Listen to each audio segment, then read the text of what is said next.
Nah, cuman kadang-kadang begini, saya nggak tahu ya, Facebook ini sebetulnya nyiptain notes ini buat apa. Pertama, karakternya dibatasin, tapi ternyata yang bisa kita lihat hanya 5 kata aja, gitu ya. Kalau misalnya, jangan sampai pulang larut malam.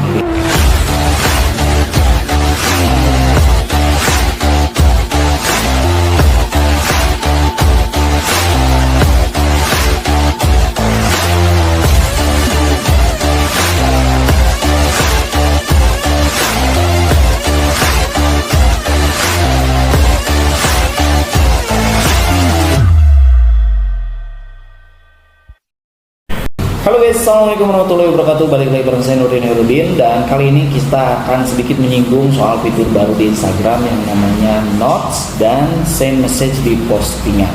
Jadi kirim pesan di postingan langsung masuk ke DM Instagram. Nah, ini dua fitur yang menurut saya ini baru nih ya, karena yang candid belum muncul di HP saya. Mungkin HP saya masih belum upgrade ya, atau mungkin masih percobaan. Kalau menurut berita sih itu masih candid, itu masih percobaan, jadi belum semuanya ya. Tapi yang Notes ini sama Send Message sudah ada ya. Jadi teman-teman pastikan dua fitur ini ada. Nah, cuman kadang-kadang begini, saya nggak tahu ya, Facebook ini sebetulnya nyiptain Notes ini buat apa. Pertama, karakternya dibatasin gitu ya. Bilangnya sih 60 karakter gitu ya, dan emot ya. Tapi ternyata yang bisa kita lihat hanya 5 kata aja gitu ya. Kalau misalnya, jangan sampai pulang larut malam. Jadi hanya sekedar 5 kata aja. Kalau misalnya lebih dari situ ya nggak baca gitu ya. Itu yang pertama. Yang kedua juga itu hanya untuk teman yang saling follow, atau intinya saling berteman. Nah, saya nggak tahu latar belakang si Instagram kenapa ngeluarin Notes ya. Tapi kadang-kadang lucu sih teman-teman yang saya lihat gitu ya. Itu Notes itu digunain pertama buat orang yang kayaknya jomblo atau punya gebetan atau punya mantan, itu ngodein gitu ya, biar orang-orang peka.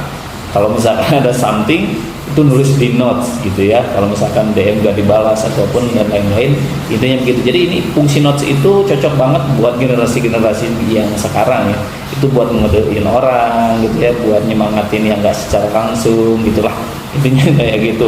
Cuman kayaknya pasti ini akan ada manfaatnya untuk jualan ya teman-teman, apalagi yang punya brand. Cuman gini masalahnya, rata-rata brand yang followersnya besar itu mereka nggak mau saling follow back ya. Artinya Notes ini nggak akan bisa masuk tuh, karena memang syaratnya harus saling berteman gitu ya. Nah, itu kemudian Send Message di postingan itu muncul teman-teman. Jadi kalau misalnya teman-teman posting, itu bisa ada pilihan tambahkan tombol untuk kirim pesan DM. Nah, itu penting banget. Biasanya kan kita kalau misalnya jualan itu munculnya kalau kita pakai fitur iklan. Nah, itu akan muncul. Tapi ternyata sekarang enggak. Nah, teman-teman bisa coba. Nanti saya akan tunjukin deh kayak gitu. Oke, mudah-mudahan apapun itu yang dikeluarin, Notes ataupun apapun itulah ya, intinya pasti akan ada berdampak untuk jualan. Terima kasih buat teman-teman semuanya. Jangan lupa di subscribe. Thank you buat yang baru gabung. Jangan lupa subscribe dan nyalakan loncengnya, like, share, dan komen. Assalamualaikum warahmatullahi wabarakatuh.